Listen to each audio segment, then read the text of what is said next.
Hi hello दोस्तों, एक बार फिर से आप सभी का स्वागत है आपके अपने चैनल आद्य एकेडमी में। और मैं हाजिर हूँ एक बार फिर से एक नए वीडियो के साथ। हम संधि पढ़ रहे थे। संधि में हमने पढ़ा है कि स्वर संधि किसे कहते हैं, और स्वर संधि में हमने उसके भेदों के बारे में जाना। और हमने स्वर संधि में दीर्घ संधि, गुण संधि और वृद्धि संधि के बारे में एक अच्छे से डिटेल से समझते हुए और एग्जाम्पल के साथ हम पढ़े हैं। आज हम जानेंगे कि यण संधि किसे कहते हैं और अयादि संधि किसे कहते हैं। चलते हैं अपने वीडियो पे।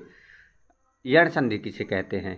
तो यण संधि हम कहते हैं यदि ई या बड़ी ई, ऊ या बड़ा ऊ और री के बाद कोई भिन्न स्वर आए। क्या आए? कोई भिन्न स्वर आए। तो उस आए तो उत्पन्न विकार ई या बड़ी ई का क्या हो जाता है? या हो जाता है। ऊ या बड़ा ऊ का वा हो जाता है। री का रा हो जाता है। और आने वाले स्वर के बाद और आने वाले स्वर के साथ जुड़ जाता है। क्या जुड़ जाता है? आने वाले स्वर के साथ जुड़ जाता है। तो उसे हम क्या कहते हैं? यण संधि कहते हैं। अब आने वाले स्वर के साथ का मतलब हम एग्जाम्पल में समझेंगे कि इसका क्या मतलब है। जैसे हमने एग्जाम्पल में जाना कि इति प्लस आदि। हमने क्या जाना? इति प्लस आदि। इति प्लस आदि बराबर इत्यादि होता है। अब हम जानेंगे कि ये बीच में या कहाँ से आ गया और इसका ता आधा क्यों हो गया है। तो या, ई और बड़ा आ मिल करके क्या बनाता है? आपका या बनाता है। क्या बनाता है? या बनाता है।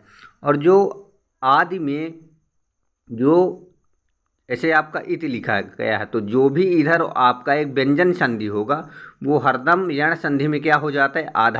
आधा हो जाता है। ठीक है, क्या हो जाता है? आधा हो जाता है।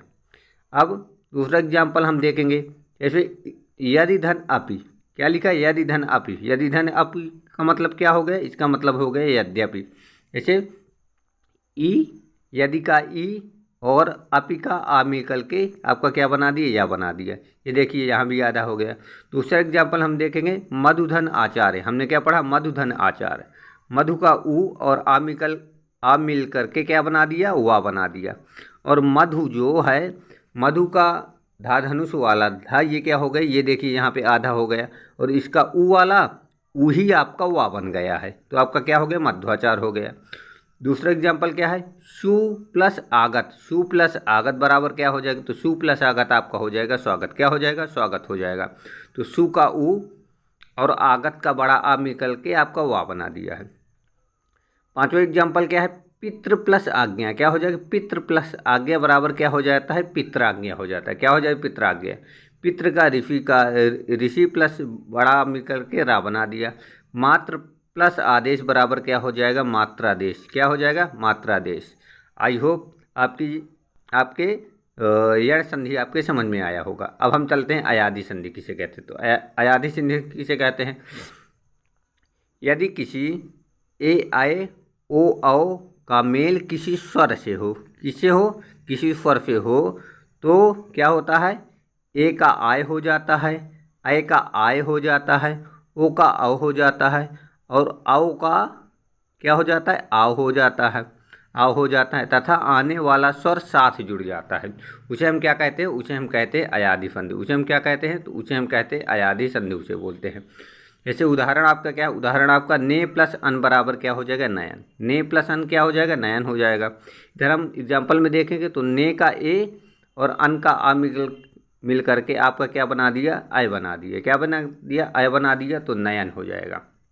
जैसे ना है तो ना में आधा आ भी तो है, आ के स्वर पे ये नयन मिल के बना हुआ है, तो आ इसका हो आय हो गया।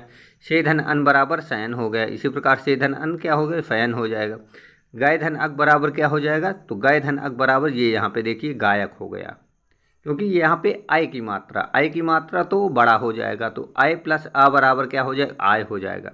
नए धन ई का बराबर क्या हो जाएगा? नायिका। ये देखिए यहाँ पे ई दिया गया है, तो ई जो है या वाले व्यंजन में ई जो है, उसी प्रकार उसकी जो भी यहाँ पे बीच में आय या आय जो भी इसमें स्वर रहता है, उसमें जो भी मात्रा लगी होगी वो साथ में जुड़ जाया करती है।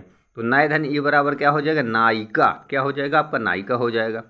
पोधन इत्र बराबर क्या हो जाएगा? पोधन इत्र बराबर आपका हो जाएगा पवित्र हो जाएगा, क्योंकि ओ प्लस ई मिल करके आपका क्या बना दिया, अव बना दिया। और पौ धन अन बराबर क्या हो जाएगा, तो पौ धन अन बराबर हो जाएगा पावन हो जाएगा। अव का अव प्लस आ बराबर मिल करके क्या बन गए, अव बना दी। अब यहाँ से हमारा स्वर संधि की समाप्ति हो गई है। आई होप दोस्तों आपके ये वीडियो समझ में आया होगा। अगर आपके ये वीडियो हेल्पफुल लग रही हो तो अपने दोस्तों को शेयर करिए, अपने छोटे भाइयों को बताइए। जिसका भी स्वर बहुत क्लियर नहीं हो, क्योंकि स्वर एक ऐसी चीज़ है जो आपको समझना पड़ेगा। एक बार अगर आपके समझ में आ जाएगा तो पूरी ज़िंदगी के लिए आपसे कभी स्वर आपसे कभी गलत ही नहीं होगा। तो आई होप दोस्तों ये वीडियो आपके समझ में आया होगा, और मिलते हैं एक नई वीडियो के साथ फिर से। तब तक के लिए सभी को हैप्पी होली। जय हिंद।